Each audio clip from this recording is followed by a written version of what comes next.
The clicking is the kind of sound that can go on for 2 days before anyone actually stops long enough to place it. Soft and rhythmic, almost mechanical.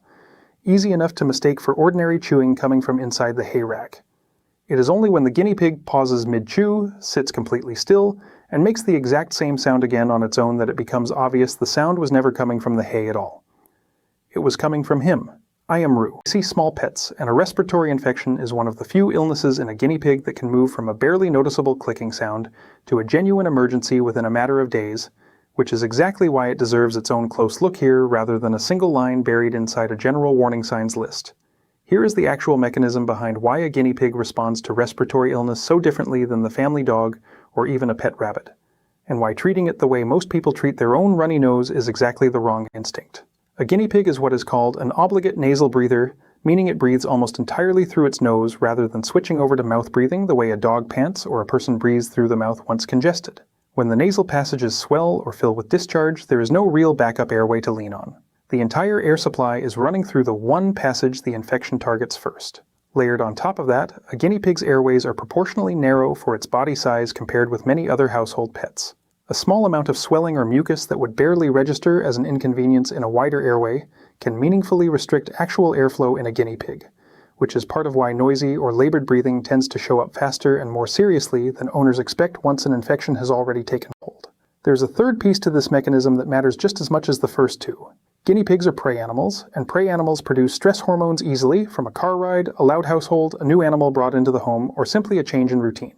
Those stress hormones suppress normal immune function, which gives ordinary bacteria already living quietly in a healthy guinea pig's respiratory tract, most commonly one called Bordetella and another called Streptococcus, the exact opening they need to take hold and multiply. That last point is why the word cold is misleading here in a way genuinely worth understanding. Guinea pigs cannot catch a human cold. The viruses behind an ordinary human cold do not cross over into a guinea pig system at all. What actually happens instead in most cases is a bacterial infection taking advantage of a body already working with a narrower airway, no mouth breathing backup, and an immune system suppressed by stress. That is a genuinely different situation than a cold, and it explains why a guinea pig respiratory infection can turn serious within days rather than following the mild week an ordinary human cold usually runs its course in. Because guinea pigs instinctively mask outward signs of illness as a survival behavior, by the time visible discharge or audible noisy breathing actually shows up, whatever is happening underneath it has very often already been building for some time. That single fact is the entire reason this list exists, to help you catch the earlier, quieter signals rather than only the loud, obvious ones. Here is where a guinea pig respiratory infection actually shows up in practice, worked through category by category, from the earliest quiet signals through to the ones that mean stop and call a vet today. Number 1, a change in how often your guinea pig sneezes. An occasional single sneeze, the same as a person sneezing once at dusk, is normal and not worth worrying over on its own. A guinea pig sneezing repeatedly within a short window, or sneezing noticeably more across a single day than its own normal baseline, is one of the earliest and most reliable signals something in the respiratory tract has changed, well before any discharge becomes visible. Number 2, nasal discharge, and specifically what it looks like. Clear, thin discharge can sometimes accompany simple dust irritation and settle on its own within a day. Cloudy, thick, yellow or gray discharge is a different picture entirely and points toward an active infection rather than simple irritation, which is exactly the kind of sign that calls for a same-day vet visit rather than a wait-and-see approach. Number 3, discharge around the eyes. The same infection-driving nasal symptoms very often affects the eyes as well, since the tear ducts and nasal passages connect internally in a guinea pig. Crusting at the inner corner of one or both eyes, or a guinea pig that seems to be squinting more than usual, deserves the same level of attention as nasal discharge rather than being treated as a separate, lesser concern. Number 4, a crusted or caked nose. Dry discharge building up around the nostrils, sometimes crusting hard enough to partially block one nostril, is a sign the discharge has been present long enough to dry between however often you are actually checking closely. A guinea pig with a genuinely crusted nose has very likely been dealing with active discharge for at least a day or two already, not just since the moment you first noticed it. Number 5, any audible sound to normal breathing. A healthy guinea pig at rest breathes essentially silently. A soft clicking, rattling, or whistling sound accompanying each breath, even a quiet one only noticeable in a silent room, means airflow is already being restricted somewhere along the tract, and it is one of the signs that moves this from a watch closely situation into a same-day vet visit. Number 6, visibly increased effort to breathe. Watching the flank or chest move with noticeably more effort than normal, sometimes with the whole body rocking slightly with each breath, means the restriction has progressed past the earliest stage. This specific sign should never be treated as something to monitor overnight. It calls for a same-day vet visit the same day it is first noticed. Number 7. Eating less than usual, particularly of dry foods. A guinea pig with a congested nose relies heavily on smell to want to eat, and reduced airflow through the nose can genuinely blunt that sense enough to reduce appetite on its own. Separate from any general feeling of being unwell. A guinea pig that has gone more than a few hours without eating anything at all needs urgent attention regardless of the underlying cause, since their whole digestive system depends on near constant intake. Number 8. A noticeable drop in normal activity and alertness. A guinea pig that is usually curious and busy becoming unusually still, slow to respond to food or handling, or simply quieter than its normal self for more than a few hours, is worth taking seriously, especially layered on top of any of the other signs already covered above. Number 9. Any tilt to the head that was not there before. A guinea pig holding its head at a new angle can indicate the infection has spread beyond the nose and sinuses into the inner ear structures nearby, which is a more advanced and more urgent picture than nasal symptoms alone. This specific sign should always mean a same-day vet visit, not a wait-and-see approach. Number 10. Matted or damp fur on the inside of the front paws. A guinea pig with a runny nose will very often wipe its own face repeatedly with its front paws throughout the day, and that habit leaves the fur there damp, matted, or crusted well before an owner necessarily notices the discharge on the face itself. Checking the front paws is sometimes the fastest way to catch a runny nose that has otherwise gone unnoticed. Number 11. Squinting or holding one eye partially closed. Beyond simple discharge, general eye discomfort tied to the same infection can show up as squinting, particularly in brighter light, or an eye that stays half closed compared with the other one. This is worth photographing where possible, since a clear before photo makes it far easier for a vet to track how quickly things are changing. Number 12. Avoiding pellets or harder foods while still attempting softer ones. Congestion and general discomfort around the face and jaw can make chewing firmer foods less appealing even when appetite has not fully disappeared. A guinea pig still eating soft vegetables but clearly backing off pellets or hay is showing a more specific, earlier version of the appetite change already covered above. Number 13. Any measurable drop in body weight. Because reduced eating from a respiratory infection can be gradual rather than sudden, a kitchen scale used once or twice a week catches a slow decline long before it becomes visible by eye alone. A guinea pig should never lose weight steadily for more than a day or two, without a same-day vet visit, regardless of the suspected cause. Number 14. Hiding more than its normal baseline.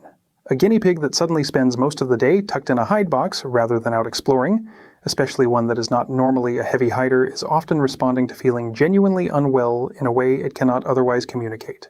This is easy to dismiss as simple personality, which is exactly why comparing against that individual guinea pig's own normal baseline matters more than comparing against guinea pigs in general. Number 15.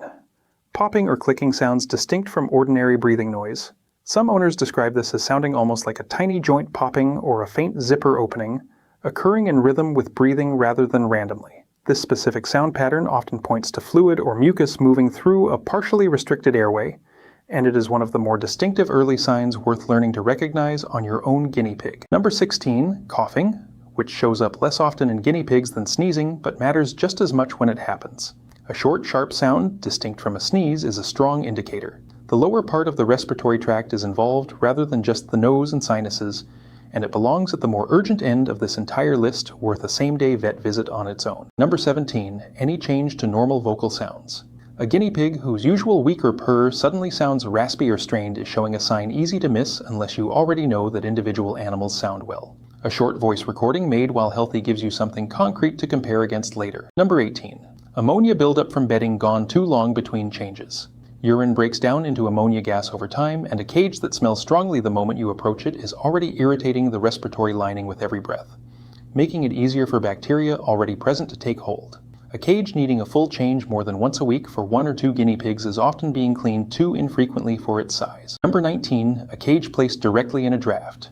Positioning near a frequently opened door, a window left cracked, or directly under an air vent exposes a guinea pig to repeated temperature and airflow changes that stress the respiratory system over time. Moving the cage even a few feet away from a direct draft line, while keeping the room otherwise the same, meaningfully reduces this specific risk at no cost at all. Number 20.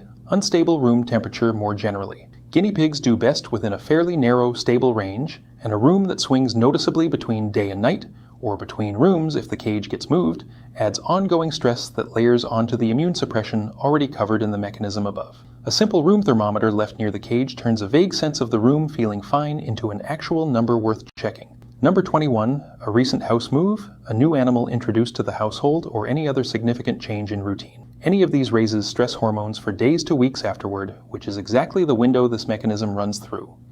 Watching more closely for the first 2 to 3 weeks after any major household change is a reasonable, low-effort habit rather than an overreaction. Number 22. Skipping quarantine for a newly acquired guinea pig. A new guinea pig, even one that appears completely healthy at the point of adoption, can already be carrying a respiratory infection that has not yet produced visible signs. Keeping a new arrival in a fully separate space with its own dishes handled last during daily care for at least 2 full weeks before any direct contact with existing guinea pigs is standard practice for a real reason. Number 23, the actual spread risk inside a household that keeps more than one guinea pig. Respiratory infections move between cage mates readily through shared airspace, shared water bottles, and close everyday contact, which means one guinea pig showing early signs is a reason to watch every other guinea pig closely too. Not only the one currently showing symptoms. Here is what you can actually do this week to lower your own guinea pig's respiratory risk starting tonight. Sit quietly with your guinea pig for 30 seconds in a room with no background noise and simply listen. No clicking, rattling, or whistling, and breathing that looks effortless rather than labored is what you want to hear. And doing this once a week gives you a real baseline to notice a change against. Check the front paws for any matting or dampness while you are already handling your guinea pig for anything else this week, since that habit catches a runny nose earlier than most owners expect. Walk over to the cage from across the room and take an honest read on the smell before you get close enough for it to feel normal again. A strong ammonia smell at that distance means the bedding needs changing sooner than your current schedule. Look at where the cage actually sits relative to doors, windows, and vents, and move it even slightly if it is sitting in a direct draft line, regardless of how long it has been positioned there without an obvious problem so far. If you have brought a new guinea pig home recently, confirm it is genuinely being kept separate, with its own dishes handled last in your daily routine, for the full 2-week window rather than a shortened version of it. Record a short voice memo of your guinea pig's normal breathing and sounds while everything currently looks healthy. It costs nothing and gives you and any vet something concrete to compare against later. I do want to mention something briefly, the way I would across my own exam table. I've put together a simple respiratory health checklist covering the earliest signs to watch for and exactly what counts as a same-day situation versus something worth simply noting and keeping an eye on. It is linked below if that would help your own household. None of this is meant to suggest guinea pigs are somehow fragile animals living one draft away from disaster, because with a clean, stable, low-stress home, most guinea pigs go their entire lives without a single respiratory problem worth mentioning. It simply means the window to help is genuinely shorter than it is for most other pets, and knowing the early, quiet signs is what actually protects that window rather than closing it. A guinea pig like the one from the opening, brought in the same evening, once that sound is finally placed, very often turns out to have an early upper respiratory infection, caught before the breathing has become labored and before appetite has dropped at all, and is usually back to normal within the week, largely because 2 days of listening turned into action rather than more waiting to see if the sound would simply go away on its own. None of this replaces your own vet, particularly if your guinea pig is already showing noisy breathing, a crusted nose, or any drop in appetite right now, however mild it might seem. What 30 seconds of quiet listening gives you instead is the chance to catch the quiet version of this before it ever becomes the loud one, rather than working backward from an emergency trying to figure out how long it had already been building. So tonight, before anything else, sit with your guinea pig somewhere quiet for half a minute and simply listen. Check the front paws and take an honest look at the cage and its placement while you are already there. It costs almost nothing, and for an illness that can move this fast once it truly gets started, that half minute is very often the highest value half minute you will spend on your guinea pig's care all week. If anything you notice tonight already looks or sounds even slightly off, do not wait for it to look worse before calling. A same-day vet visit for a guinea pig that turns out to be perfectly fine costs you a bit of time and nothing else. A same-day vet visit skipped on a guinea pig that genuinely needed it is the one decision on this entire list you cannot take back once the window has closed.